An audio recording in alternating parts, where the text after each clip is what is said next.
Hello, friends. This is Dr. Benjamin Smith, lecturer in philosophy with Catholic Studies Academy. I'm joined today by my good friend and colleague, Joseph Grossheim, who's a student at the Center for Thomistic Studies, where he's studying for his PhD. And today we're going to be talking about substance and the discovery of substance within natural philosophy. So this is a kind of question, subject matter that's really bedrock, I would say, within an Aristotelian understanding of the natural world and really of even sort of human beings, of the natural life around us. It's also a question that's important from the point of view of metaphysics, right? We're not going to be exactly approaching it from that direction, but one of the things that, if you know anything probably about Aristotelian Thomist philosophy, we'll say that something like, metaphysics is the science of being, and that being is primarily set of substance, right? So this sort of inquiry, right, touches on several points within philosophical inquiry, right? Within philosophical science. We hit on, some metaphysics, some natural philosophy. It's relevant and very much relevant to philosophical anthropology, right? To understanding philosophical understanding of the human person. So it's really important, and it gives us an opportunity to contrast one way of looking at natural bodies, natural things, including the human being, in contrast to a particular paradigm, right? That is what you might call a reductionistic paradigm, right? So one of the things when you're thinking about natural bodies or human beings is, sometimes, especially with respect to humans, right, you can come up with what you might call a dualist account, right? Where you have, two different kinds of substances, right? And there's the material substance and there's the immaterial substance. And sometimes they have some sort of relationship to each other, right? But they're really two different beings and two different kinds of reality, right? Or you can sort of collapse everything into some sort of material account where, say, you reduce things to simple bodies, right? That would be sort of an ancient atomistic account, or sort of an in-between sort of position, which Aristotle always strives for, one in which we don't sort of attribute necessarily two different levels of being, right, or two different kinds of substance, but rather that there is one unified being, right, that's not reducible, but yet is unified and is one, right? Now, in the human person, of course, that becomes a little more complex, but we're going to be just focusing really on the idea of, as I say, natural substance that's not reducible, right, to merely simple bodies and maybe what we might call today physical forces. And what we're going to do is we're going to sort of begin by really where kind of Aristotle, right, begins with this, and that is with an analysis of change, right? Aristotle always wants us to go with what's the most known, right, as his epistemological maxim for us, right? And one of the things that's most known to the senses is, once you sort of think about it a little bit, reflect on it a little bit, is change, right? Yeah. And so he begins with an account of change. And to be honest, I don't know, Joe, how many times you had the opportunity to teach this, but this is actually one of my favorite little nuggets, right, within Aristotle, right? The sort of account of change in terms of matter, form, and privation. At first, it sort of sounds kind of like really weird, right? At first, you're sort of like, what is this guy talking about, right? But then after you examine it a little bit, you're like, yeah, this really is a pretty good account. You want to get us started with that, Joe? Yeah, well, do you want to start with a little bit of his interlocutors? You mentioned this idea of maybe two substances cooperating in a living thing, sort of like Plato, and then you've got these elementalists in the background. And Aristotle's always operating in conversation with the other wise men, right? So Plato's view of the human person was that the soul functioned as this exterior thing to the body. Well, exterior in the sense of that it is moving and pushing and driving the body in the way that a motor moves and pushes and drives a car. But that is not part of it. That what you are for Plato is soul, and that you have a body. Sometimes a quote like that is attributed to C.S. Lewis. Do you know if he ever actually said that, though? I'm not sure, to be honest. I'm not sure either, but sometimes people say that he said that anyway. Okay. In any case, Plato certainly said something like that. Yeah. And so it's not a stupid view, right? No. I mean, like it's actually, I think, kind of I think people are wildly inconsistent philosophically if they're not really trying to think about it, right? But I think a lot of people sort of think of themselves as not their body, even the way they talk sometimes is that right way. So and even like our perception, it seems like I'm stuck inside my head, right? And I can see all these things through it, right? But So Plato's anchors that whole view on a epistemology that necessitates that soul existed prior to body. Right. So it just sort of follows from that, but we'll maybe get into that in another video. So that's on the one hand, and the other hand are early elementalist theories and early atomist theories that you mentioned, and these are not unreasonable either, right? So Heraclitus thought that the soul would be made out of fire, right? They had a very simple view of the elements, as maybe our viewers know, but typically air, water, earth, and fire, right? And if those seem to be the fundamental constituents of reality, you might notice when you go and you put your hand on somebody's forehead that they're a little warm, and well, you know that warmth comes from fire, and so everybody's got to have a little fire in them, right? That's right. When they die, they get cold. Sure. Right? So it's and if you've ever looked at a decomposing body, right? I remember there was this is terrible, but I think I mentioned this before. There was a dead dog that died near my house when I was a kid. Like there was some woods, and we would go back there and look at it occasionally, right? As kids. And what does it break down to? It becomes dirt. Yeah, that's right. Yeah, over time, like earth, I can see it, right? So there's some makes some sense. Yeah, so they thought that if you just got the right mixture of the right elements, you would have life, which is a rather similar view to what we see modern materialists hold today. Correct. Yeah, but Aristotle tries to thread a middle way, like you said. And what we want to focus on right now is substance, because ultimately in his work on De Anima, that's what he's going to call the soul the substantial form of the body. And so if we want to really understand soul, we need to understand substantial form, and we want to start here today with substance. Yeah. So when you get to the way to substance, this is something sometimes I've, I've known when I'm thinking about Aristotle, but I don't always thematize or sufficiently aware. But like our knowledge of substance really begins with our knowledge of accidents, right? Yeah. What we move from accidents to substance. It's always so funny to me in certain contexts when you say such and such as an accident, right? People like, well, no, it's substance or a substantial difference. It's substantial. I think when they hear the word accident, they think like not important.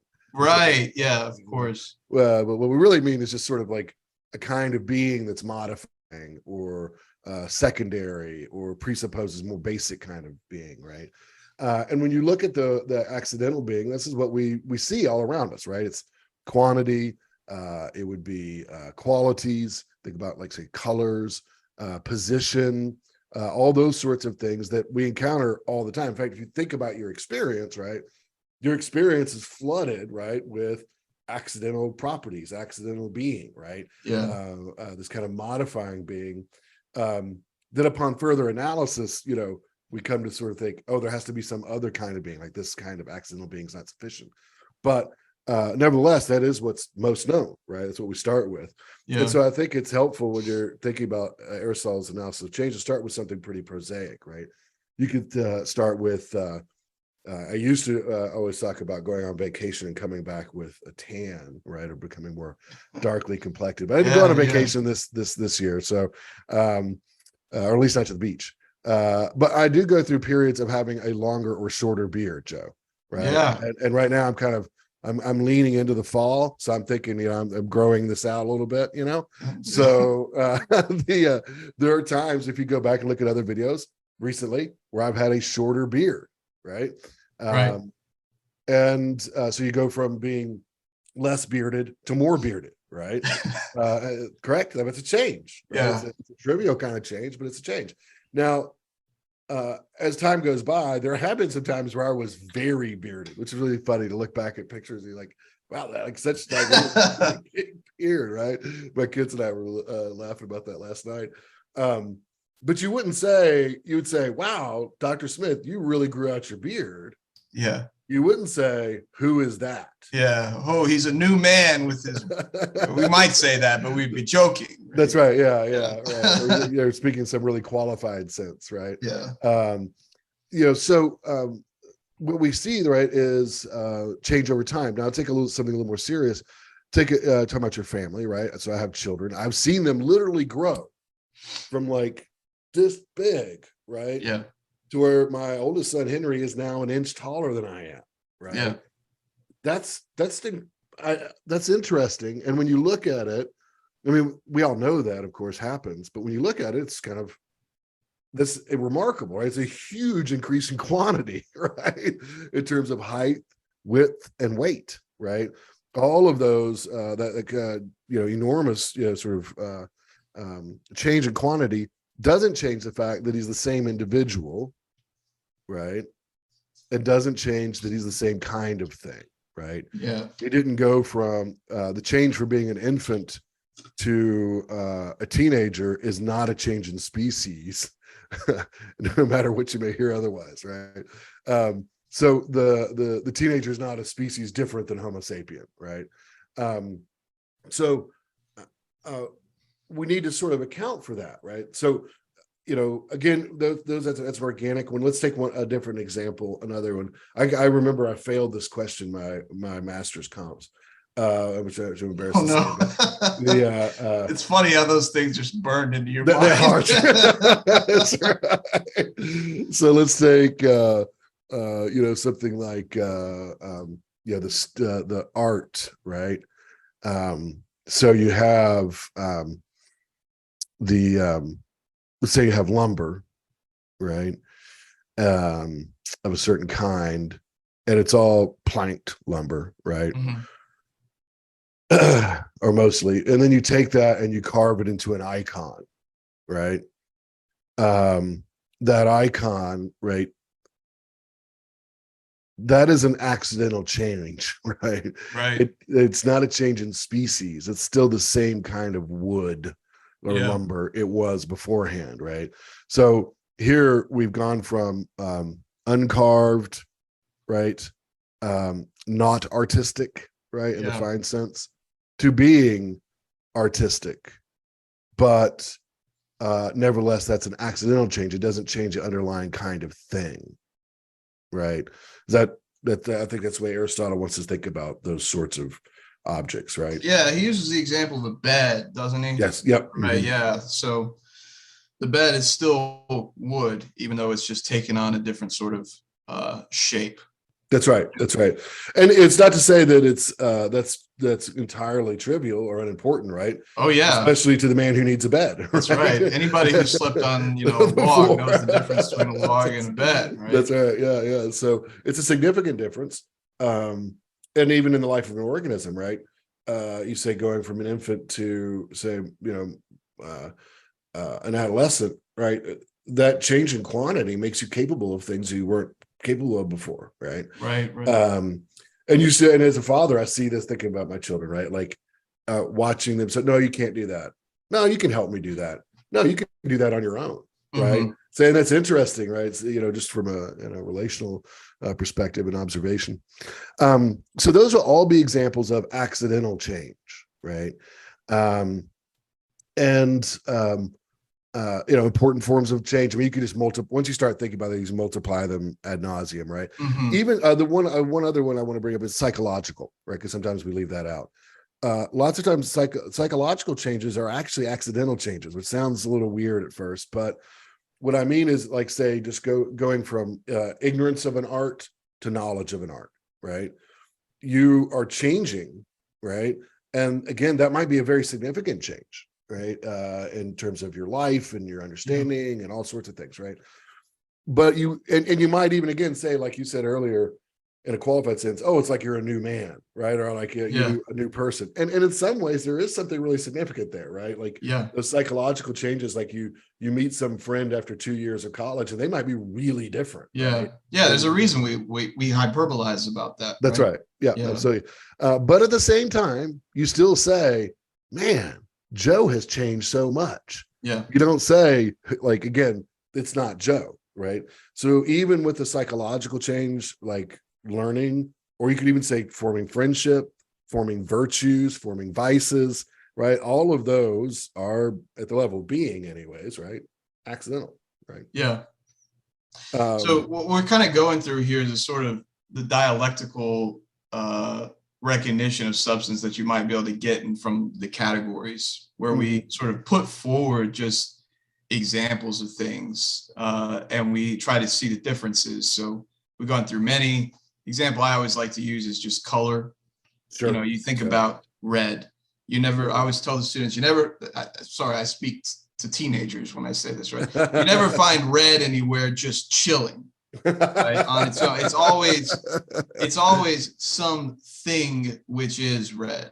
That's a great, right? But there are things out there that exist, simply speaking, in virtue of themselves, and other parts of reality that are only ever found inhering in something else. So color is one of them. Size is another, right? 5 feet tall is not something that is just out there. There's not just 5 feet tall. There are things which are 5 feet tall, etc. But to actually get beyond just, okay, that's Aristotle's sort of initial observations, we want to actually show that it's actually necessary that there be some, what he calls the underlying substratum of change. Yeah. And so that's where we bring in, I think, matter, form, and privation, right? Yeah. And then sort of work out from that. I want to actually start, if we can, with just the place he begins, which is engaging with the ancients again. Okay. Because the ancients recognized that change involves contrariety, right? And that's sounds really heady, but it's very simple. If there's going to be something which is now red, and it had to change to become red, right? So there's red here where there was no red before. Right. We had to start with non-red, and then we had to get red. Right. So that's what everybody can recognize. Whenever there's change, there had to be non-X, where now there is X. And so it seems like the ancients prior to Aristotle recognized that there had to be something that he would call privation in form. There had to be some non-being which became some being. But the challenge is, how do we get that some being from this non-being that we started with? If we start with just non-red, non-red. Right. How do we ever get anything out of that, right? This is the old principle that from nothing comes nothing, that Parmenides was so concerned about, that everybody's so concerned about, right? Yeah. I was just about to jump in there and mention Parmenides, right? I think that's important to bring out, right? That, that when you think about contrariety, that sets up, right, the question of, well, is change even real? Maybe, right. Like when you deal with Parmenides, that's a fun and I think necessary. This, again, we're not doing metaphysics exactly here, but when I teach metaphysics, I usually start with Parmenides and the denial of change, right? For one, just to kind of disturb the students, but kind of shake them, a little bit. Yeah. But it's actually helpful, right? Because you do start to see, like, there's a really ground level opposition between being and non-being, right? Between is not and is. And you need to, some way to account for overcoming, right, that division. But you're right in terms of seeing that in terms of motion, right? That's what's going on, right? You go from being non-musical to musical, right? So you're learning the guitar, right? But the non-musical and the musical are contrary, right? How could they have any interaction? And one of them is, even as we're saying it here, it's non-something. It aligns with non-being or nothingness, right? And so if that's all it is, then change does seem to be impossible. That's right. Yeah. So in Aristotle's terms, right, this is where we talk about form and privation, right?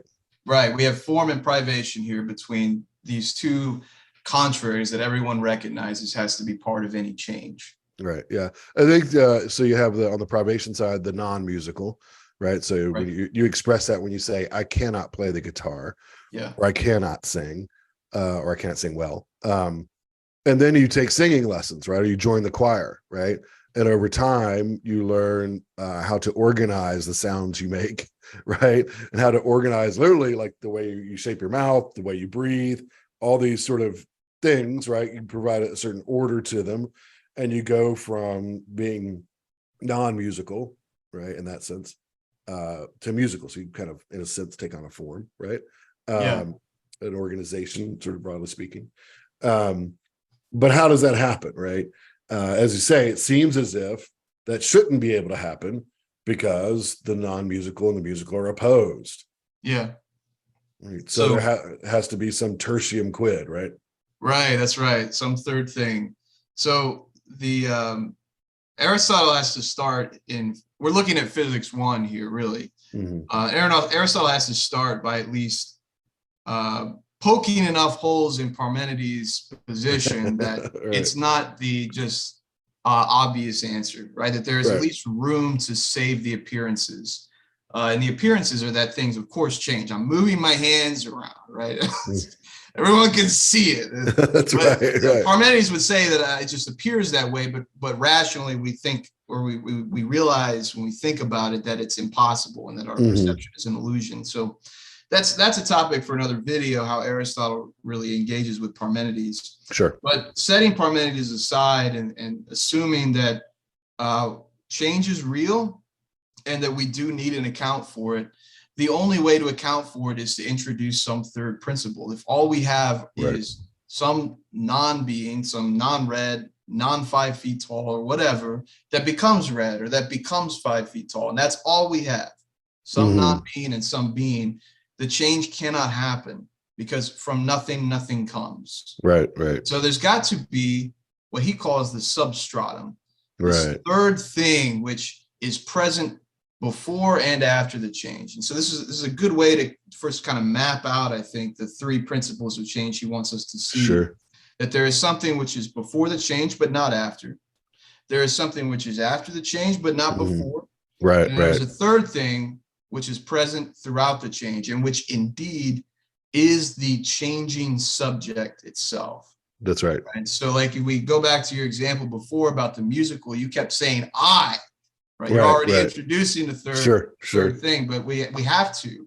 It's not that we don't just say the non-musical becomes musical, right? We say Dr. Smith, who was non-musical, became musical. Dr. Smith became musical. He is the thing that took on this new attribute of being musical, whereas he was also the thing which before had this attribute, let's say, of being non-musical. Right. Yeah. Yeah.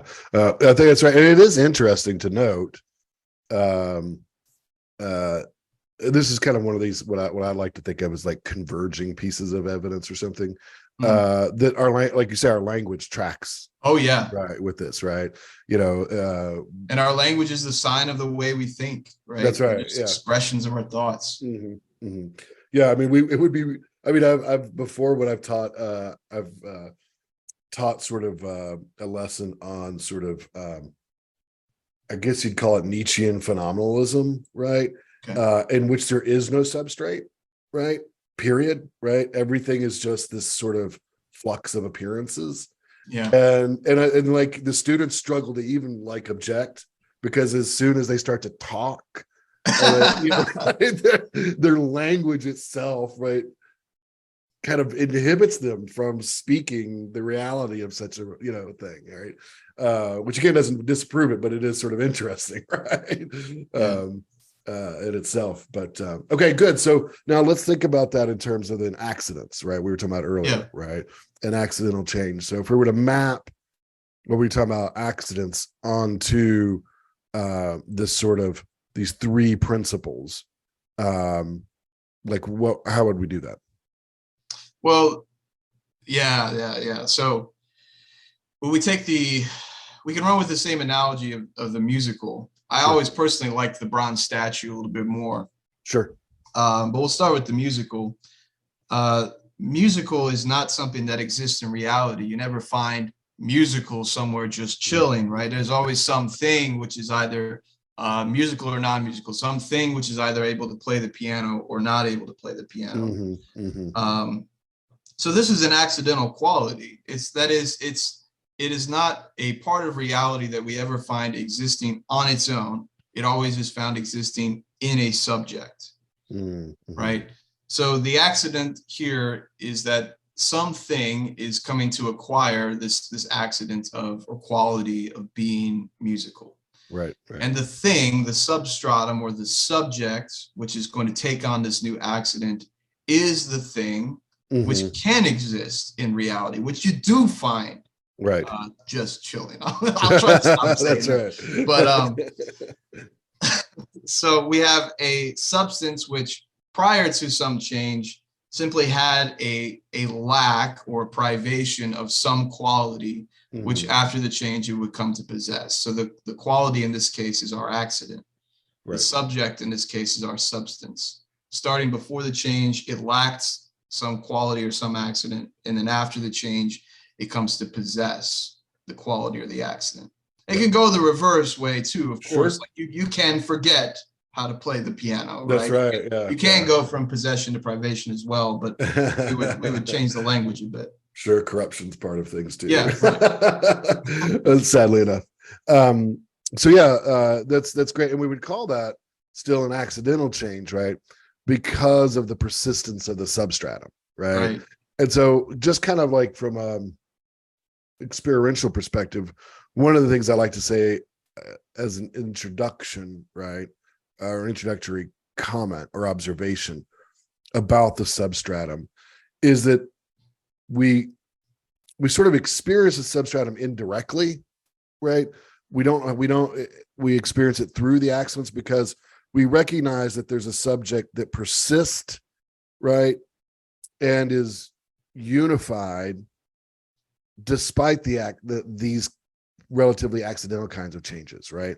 So when I go from, it's not let's say I become musical, it's not as if we say his left lung is musical, right? It's part of this whole thing, right? We say, oh, Dr. Smith is musical, right? Yeah. So there's a unity there, and I'm musical and other things, right? I'm not just musical. I'm musical and a father and a citizen and philosophical and all these other things, and those are all different from each other, and yet we all attribute them to the same subject, right? And in addition to that, right, we have that sort of identity over time, right? So one way in which we begin, I think, to kind of hash out this underlying substratum is that it's what we attribute or associate with identity and unity with, I think. Yeah. Right. It's the unifying principle, right? If you I think, like if you're thinking about a person and you're discussing that person with somebody else, right? You might learn things about that person you didn't know, right? But you would still sort of say there's an underlying unity there, sort of, and persistence, right? Does that make sense? Yeah, I want to pick up with where you started, actually, because I think that's really interesting, worth thinking about. That we do not sense substance, right? So one of the Aristotelian categories under quality is what Aristotle calls affective quality. That's how it's often translated, and what that means is a sensible quality, to be hot or cold or stinky or red, right? But these qualities that are the objects of our five external senses none of them are substance, right? We sense these things, but mind has to grasp that these things are only ever found in hearing in a subject, right? That there is something underlying the accidents, which holds them all together into one whole thing, right? One thing, Dr. Smith, that is musical and father and philosopher and gracious host. Right. Okay. Yeah. I think that's important. And it's an important sort of insight of the mind, right? Yeah. That it does that. So there we have at a level sort of accidental change, right? Yeah. And the identification of that underlying substratum that just has to be there for that change to occur. That's right. And again, we could kind of sort of explain this at initial level, right? That we experience, right, this kind of unity and persistence, identity, right, over time, and that's we associate that with the substratum. But there's another kind of change that we experience, right? One joyful, one sad, right? Which is generation and corruption, absolutely speaking, right? Yeah. So these are substantial changes, right? Now, if you want to talk about this, say at the level of, I'm not very good with this. You're younger, you might remember this better, but something like, how do you dissolve gold or bronze or something like that? I don't know. You would sort of, you change the formula of it, right? Such that it decomposes quite literally, right? Like I'm thinking of like the elemental chart or something, right? Yeah. But so what's probably the most obvious, right, is in living things, right? Oh yeah. And so there, when we're talking about generation and corruption, you would be talking about the generation of a new living organism, right? Eventual birth, growth, to maturity, right? And then of course the substantial change, though, the other substantial change besides generation would be corruption, that is death, right?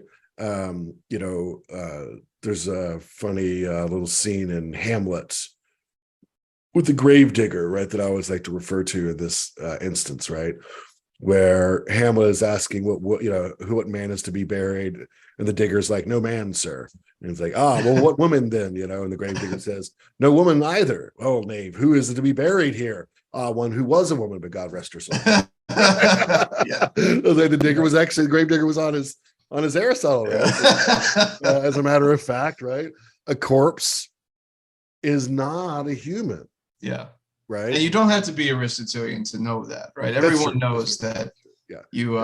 That there's a infinite gulf between absolutely the cadaver and the living person that it once was, right? Or that the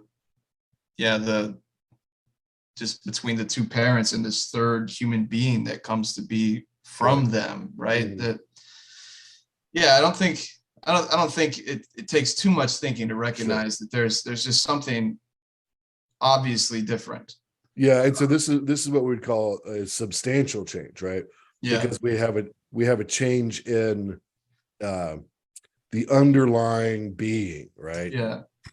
Being as it's primarily said, not as it's secondarily said. Yeah. So I have the text here, Physics 1, where Aristotle first introduces this, and for anyone who cares, it's Becker number 190A, around 33. He says, but there are different senses of coming to be.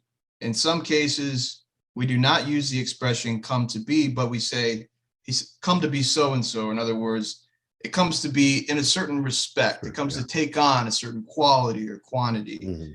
But he goes on, only substances are said to come to be in the unqualified sense. What he means is that it's not that when a new life is generated, right? The child is conceived in his mother's womb.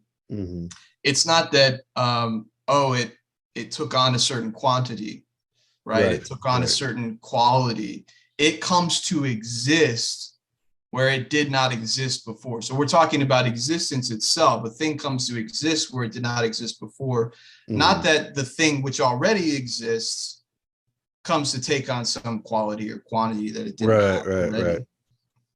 That's right. Yeah, that's good. Now, of course, we're in saying that there's some complications with respect to the rational soul, so we'll kind of leave that out. Yes, for sure.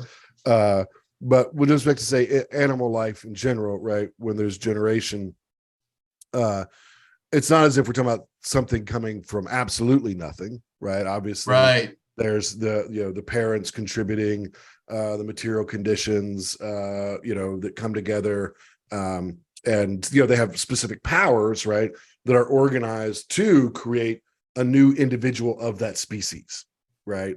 And so what you have, right, is an individual, right, of a type of a species, right? Yeah. So you have a new badger, right, that is not identifiable either with the father or with the mother, right? Or with any of the reproductive cells that they use to make the new badger. That's right. It's something different than all of these. That's right. Yeah. So it's but it's one too, right, as well. So we say that's what we mean by individual, right?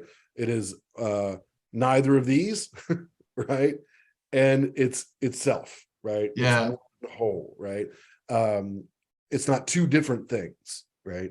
It's one thing. Yeah. So hence individual, right? And that individual persists over time, right? So whatever the badger life cycle is, and then eventually, right, it ceases, right? In the case of badger, as opposed to human, ceases to exist altogether, right? In which case, right, you have no longer a unified, right, individual of that species, right, but literally falling apart, decomposing, right, thing, right, back into the more fundamental, or more basic, I should say, substances and elements. So, so we want to be a account for this. Yeah. Right. So Aristotle starts with accidental change, and we start with accidental change because it's the easier place to see the truth. Right. Right. This is harder, right? Because before we were able to say, and I think without too much contest, that you have something that's something which is non-musical that becomes musical, but everybody knows that there are things out there which possess these qualities at the one time they're lacking, that they come to possess later. We want to take those three principles of change: the privation or the lack that's before the change, the later form or the possession that comes to be after the change, and the substratum. And we want to map those, and we have to be able to map those onto substantial change, where we get a new substance that we did not have before. So the challenge is going to be not really identifying the contraries, the privation and the form, because the privation is that this thing doesn't exist, and then the possession later after the change is that it now does exist. The challenge is going to be, what on earth could be the substratum for that change? Because what we're saying is that a thing is coming to exist where it did not exist before. The privation that we're starting with is non-being in the strict sense, right? So Aristotle here, he knows there has to be a substratum, right? Because from the non-being that you start with, you never ever get anything other than non-being. You can never pull being out of nothing unless you're God. Right. So just to say again, when you're talking about non-being here, you're not talking about absolutely nothing, right? You're talking about like the lack of. Well, we will have to situate that privation, which is in itself, the privation in itself is non-being. Yes, right. We have to situate it, as we'll see, in something which was before, right? Yeah, right. So, but we can't jump into that. Yeah. We have to start with just the brute force of the question, which is, how do you get something that comes to exist in this unqualified sense, a new substance, from what was the opposite, which was a non-existing thing. So the first thing we have to be able to push is that there has to be a substratum underlying the change somehow. Mm-hmm. Otherwise, the change is impossible. Right. Aristotle calls that substratum prime matter. Right. And that's this can be tough to wrap your mind around if you've not been faced with it before, because when he says prime matter, he doesn't mean like the matter on my desk that I can knock on, right? That I can see and be witness to, and that he's talking about something which is not sensible. But he's also not talking about substance. We talked about substance earlier, and we said, oh, it's not sensible. Right. This is something different than substance. It is the substratum for when one substance changes into another. Yeah. Right. He says it's only known by analogy. And the analogy here is accidental change. So we start with accidental change. We recognize what has to be part of change by looking at accidental change. And then we bend our minds towards substantial change, and we try to find each of these parts. That's right. Prime matter has to be postulated, you could say. Sure. But it's necessary. Right. If there's going to be a change at the level of substance, there has to be a substratum or a thing which is changing. But I should be very careful about calling it a thing. Right. Sure. So, and when you're talking about prime matter, of course, we're,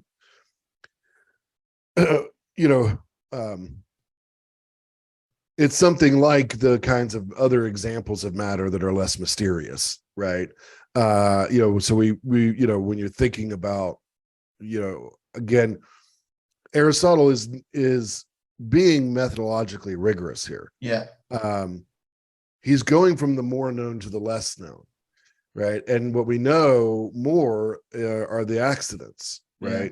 And what we know about the accidents is quite secure, right? In Aristotle's own estimation of this, right?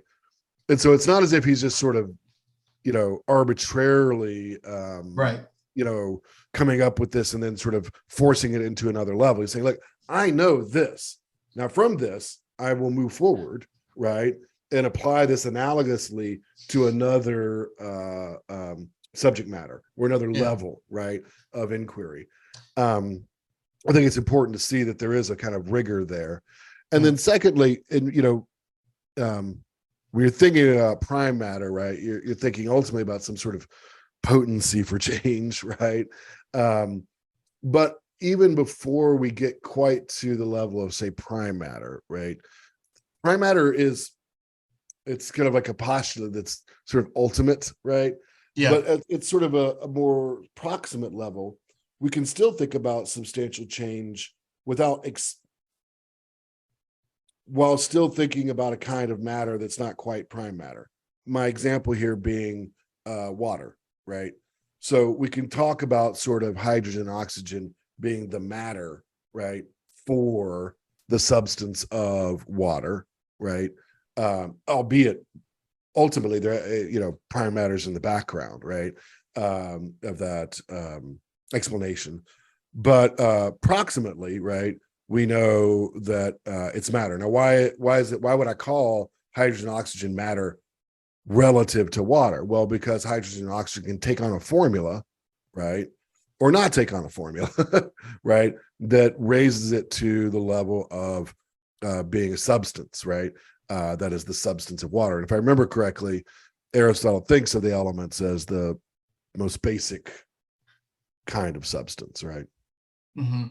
Which is interesting because that means we shouldn't be surprised, right, to find the elements at work in other higher level substances, right? Because they're the most basic sort of building, Yeah, that's a good way to think about it. So there's substances vary in complexity, right?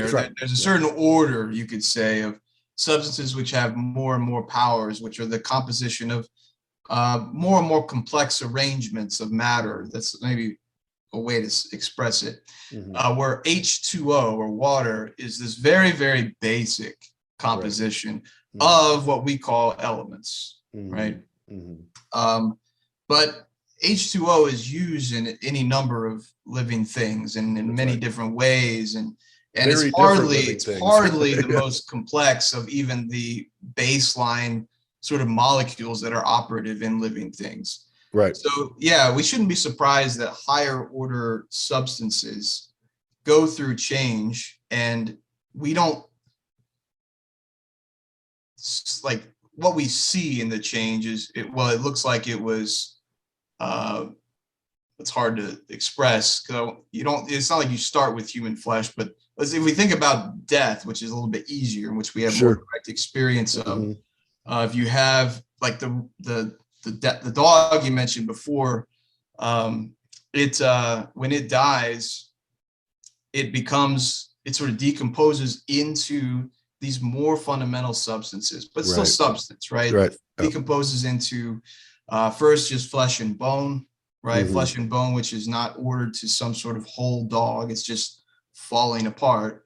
And then even that will eventually decompose into more basic elements like the dirt, right? Finally, we get back to Aristotle's earth, right? Earth, right, yeah. The earth and the water sort of pour out of the dying dog. That's right, yeah. So what is it then, right, that transforms the matter, hydrogen, oxygen, matter relatively speaking or analogously speaking here, into water, right? Well, it's a formula, right? And to put it in Aristotelian, it's a form, it's a structure, it's an organization that binds these things together in such a way that a new thing emerges, right? Now, this isn't, I don't think, meant to be spiritual or mystical or immaterial, okay? Right. This is a kind of structure, and we even think about it as formula, right? We have H2O.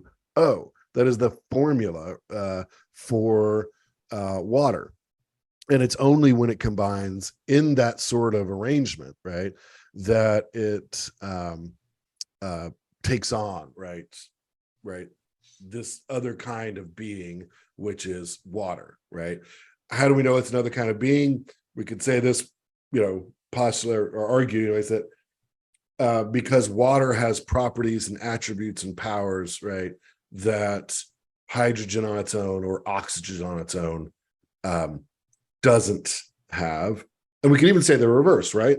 That is that the hydrogen and oxygen that are taken up in the water no longer act as they would have in isolation. Right. You cannot breathe the oxygen that is in H2O. That's right? A great example, right? Yeah. So if you think about go back here to our accidental levels of change, right? So again, kind of following Aristotle here to kind of, I like Gilson's just the title of his book, Methodical Realism, right? Because I think there is something meant to be sort of methodical here, right? Like you're bringing your mind back over these things over and over again, right? And there's sort of a kind of a force to it when you see experience the repetition. But when you think about the kinds of accidental changes we talked about before, right? Going from, say, the not bronze statue to the bronze statue, right? Going from the piece of wood to the icon, going from the unmusical man to the musical man, right? In those instances, we're talking about what makes the difference, what accounts, and this is important to say, and I don't know if we said this adequately, an accidental change is still a change in being, right? Yeah. We forget that sometimes, right? It's not an illusion. It is a change in being, right? Something real has happened, right? So there's a real change there, and that real change happens because of the substratum taking on a new form, namely an accidental form, right? And it's that form that makes what was potentially musical to be actually musical, right? So that when in our inquiry into accidental change, right, and being, we discover the principle, right, that makes to be, right, in a certain way, right, is form or accidental form, right? Yeah. And the way we discover it it's not really too loaded. What I mean is, all we're trying to say right now is about form and about matter is that they're the necessary conditions for this change to occur. So what we're saying about form right now is just that it is either the thing itself or some accidental characteristic of the thing, which is present now that wasn't present before. The matter that we're talking about right now is just the substratum of the change, right? That's what we know it to be, and that's all that we're asserting that it is, right? Sure. Yep. I think that's important. That's good. I think it's important because I think there's both friends and enemies of Aristotle sometimes say try to make it overly immaterial, right? We're not positing anything immaterial here. What we are saying, though, this is important, is at the level of accidental being, the organization, the structure, the form is determinative about this sort of being, right? So it's not enough to be a man, to be musical, right? That being human makes you potentially a man. It's a necessary condition of being musical, right? But it's not sufficient, right? Something has to be added to, right, the substratum of man, and that's more determinative, right, in this sense, in this case, right, namely the form or structure or organization. So I think that's a pretty good walkthrough of this account of change, and identifying form and matter coming into composition in change, right? Where some sort of matter, either maybe the bronze of a statue, which started unshaped and became shaped like Zeus, or the prime matter, which underlied a change from wood to ash when it burned. I think we've walked through that pretty well. Now, what do we want to bring this point to bear upon? I think what we want to say then is, okay, well, what is it that's the cause, right? Again, marching forward methodically here, having secured, right, the conclusion that accidental form is the cause, right, of accidental change, not the only cause. So if we were right, it's a cause, right? We'd hash out the doctrine of the causes and everything, right? Can't go all that way there now, but then applying that consistently, right, to this other level, right, of change, right, we can say that I think we already sort of have an indication, right, and then we can sort of test it, right, but an indication that the cause of substantial change is another level of form, right, namely substantial form. Now, I want to say here really quickly, again, when I say substantial form, I'm not talking about something mystical. Even when I talk about the soul, right, and I like to talk about the soul first by not talking about the human soul, the rational soul, right? Let's talk about the plant soul or the animal soul, which sounds weird to people when they first hear it, but soul, I'm going to say this in an odd way at first, but is just, right, the kind of form, right, that bestows nutritive power, right, being alive, right? It's so in that sense, it's not some sort of wildly spiritual thing. I don't remember exactly what Plato thought about plants, but it's not a spirit, it's not a god. Interestingly, right, this is an idea, right, that some of the ancients have, right, that all things are full of gods, right? It sounds kind of crazy at first, but you think, well, if things move around and you're kind of going to have a dualist account, right, you could say, oh, it's little gods moving everything, or little souls, right? But if you don't want to think about that way, what we're talking about then is there's a kind of form that bestows life, right? A kind of substantial form, right, that bestows life, right? That's just all soul is, right? And similarly, when I say substantial form, what I'm saying is it's a kind of form that bestows a certain kind of being, a certain level of existence. What is that? I think Aristotle describes it accurately, right, as that which is in itself and is said of itself, right?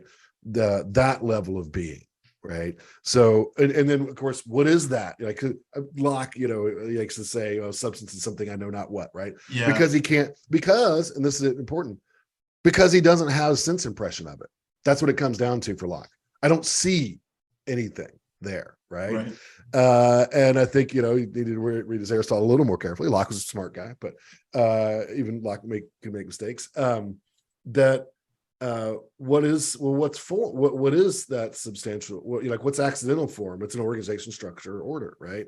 And I think that's what you would say at the substantial level as well, right? That there is a structure, an organization, an order, a sequence, a formula, if you like, such that it not creates, but generates a kind of being that is said, that exists in itself and is said of itself. Yeah.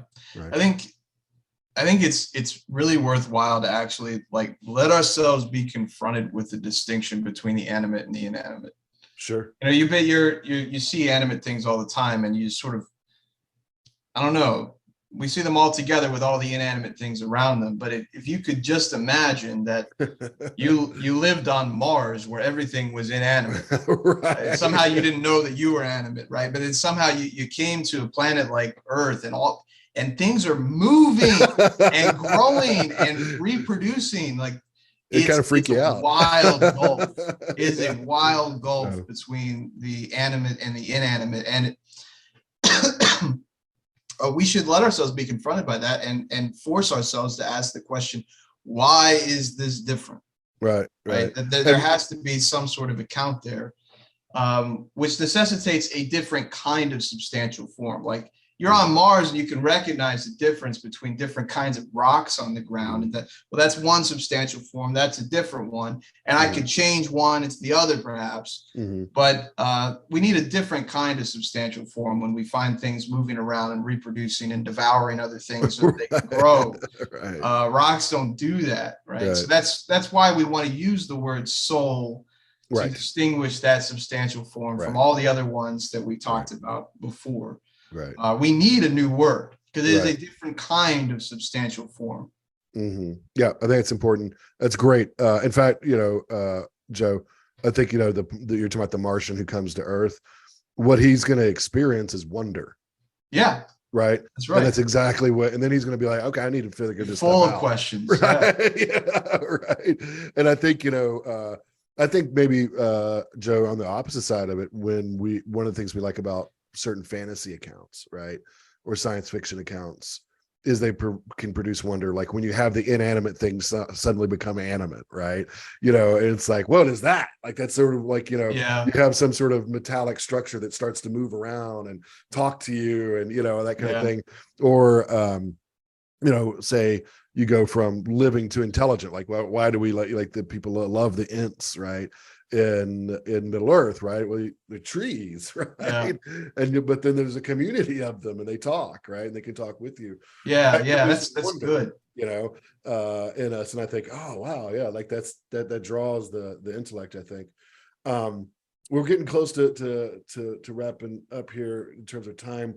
I think all of this analysis and inquiry is really helpful and interesting to me. I'll let you kind of follow up with this. One of the things that this starts to lead me towards, what this analysis and form of inquiry leads you towards, I think, is hylomorphism, right? Ultimately, right, that when we start looking at a human being, we start seeing different levels of combination of form and matter, right? That's what hylomorphism means, right? Is that substances are composite substances, right, are composed of form and matter, right? And one way of thinking about this, right, is to say that the list of ingredients is not a sufficient account, right? That in addition to the list of ingredients, you need an organization and a sequence, right? They're both at the level of accidental being and at the level of substantial being. The ingredients are not sufficient. Right. You have to have a sequence and order. A really sort of prosaic example of this, or illustration, right, is a pretty famous one used often is a cake, right? If you just have the ingredients and put them in a bowl and say, "Here, Joe, eat up," right? It's going to be disgusting, right? It's not going to be a cake, right? And I'm good at cooking, but bad at baking, right? Because there's too many steps, right? But you actually have to combine the ingredients under a certain formula, right? And apply temperature for a certain time, right? Like there's all these things that go in there that actually make the cake, right? Yeah. That's a simplistic example, but we could say something similar about water, right? That physical beings, and this is really just at the level of physical, we could take it to the level of, talking about humans and psychology. This is actually the proper propedeutic, right, for the study of the soul. We don't jump into the study of the soul, right? We start this way. But that even just at the level of talking about animal life, plant life, physical things, the ingredients, the what you might just call the composition, is not sufficient. You need both the stuff, non-technical term, and the organization. And I just add that I think in this model, form is more determinative than matter. Now, I'd have to kind of argue that out a little bit more, but that's the direction, right, that this sort of inquiry leads us to. Did you want to add yeah, just that it, building off of the cake analogy towards living things, the striking difference, and it really should strike us, is that the cake is composed from the outside. There's somebody else that's mixing the ingredients. Right. But the living thing, in remarkable and yet unknown ways, right, takes in all this matter from the outside and puts it exactly where it needs to go. Like you think about early embryonic stages where the zygote is composed of stem cells, because they could become any number of different cells, but they become the right cells, right? Always, or for the most part. My skeletal structure is the same as yours, right? In terms of shape, morphe. Right. So I think that's really remarkable, that there is something inside the living thing that determines the matter and the arrangement and the order, the recipe, right? It has the recipe that it executes on its own. Right. And it doesn't, like, it's not random how many arms a human person has, or where they grow hair, or where their eyes are. It's always the same places, right? That's right. It takes the same matter. It starts with the stem cell matter, and it just gradually builds it out, directing the matter according to some form, right? It's the best word for it. That's right. Yeah. I think that's great, Joe. You think then about this inquiry, producing both wonder, also suggesting, right? Nature acting for an end, right? On the way towards that, right? We haven't proven that, right? But this is, again, the kind of inquiry that leads to that sort of conclusion, along with, right, the again, there's more argument to be made, but the kind of inquiry that is very suggestive, right, of the conclusion that you don't adequately explain or understand a thing by only reducing it to its parts, right? You have to also, and especially, pay attention to its order and so forth, which, like you say, I think ultimately sort of points towards these higher levels of causes, like efficient causality and those sorts of things, right? That brings you into the view of the universe as actually very complex and interesting and beautiful, right?